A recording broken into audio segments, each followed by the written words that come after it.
MBBS ગુણ સુધારા કૌભાંડમાં થઈ છે ફરિયાદ। એમબીબીએસ કૌભાંડના 7 વર્ષ બાદ પણ ફરિયાદ નોંધાઈ છે। એમબીબીએસ કૌભાંડમાં 6 લોકો સામે નામજોગ ફરિયાદ થઈ છે।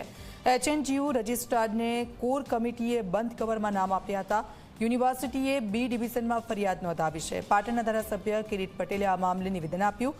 કહ્યું કે ફરિયાદ થઈ પણ તાત્કાલિક કુલપતિ કે કર્મચારીના નામ નથી, માત્ર 3 વિદ્યાર્થીઓના નામ લખવામાં આવ્યા છે। અમે આ અંગે વિધાનસભા ગૃહમાં રજૂઆત કરીશું।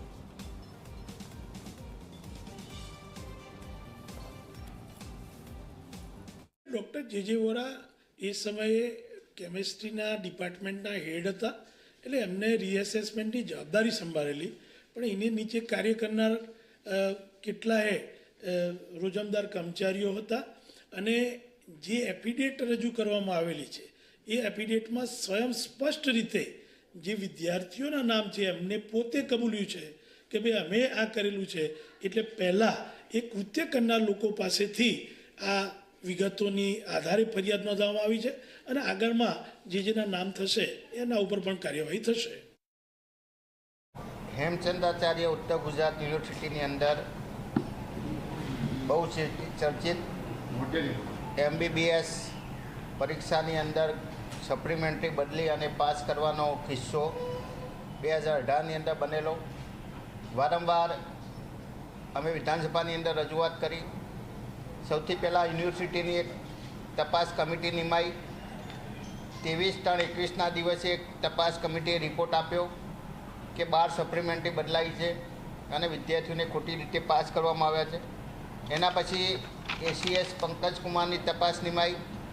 પંકજકુમારની તપાસના આધારે ઉચ્ચ શિક્ષણ કમિશનરની કચેરીએ તારીખ 12/11/2021ના દિવસે હેમચંદ્રાચાર્ય ઉત્તર ગુજરાત યુનિવર્સિટીના રજિસ્ટ્રારને પત્ર લખ્યો કે આની અંદર જે સરકારને અહેવાલ મળ્યો છે એની અંદર સપ્લિમેન્ટરી બદલાઈ છે તો તમારે એની સામે કાર્યવાહી કરવી। ગઈકાલે મને માહિતી મળી કે કુલપતિ અને કુલ સચિવ દ્વારા પાટણ બી ડિવિઝન પોલીસ સ્ટેશને જઈ અને ફરિયાદ નોંધવામાં આવી, પરંતુ રિપોર્ટની અંદર જેનું નામ છે કુલપતિ જે વોરા એ વખતના, એનું નામ પોલીસ ફરિયાદની અંદર નોંધવામાં આવ્યું નથી। કોઈ કાયમી કર્મચારીનું પણ નામ લખવામાં આવ્યું નથી, માત્ર જે 3 વિદ્યાર્થી હતા અને એક રોજમદાર એનું નામ નોંધવામાં આવ્યું છે।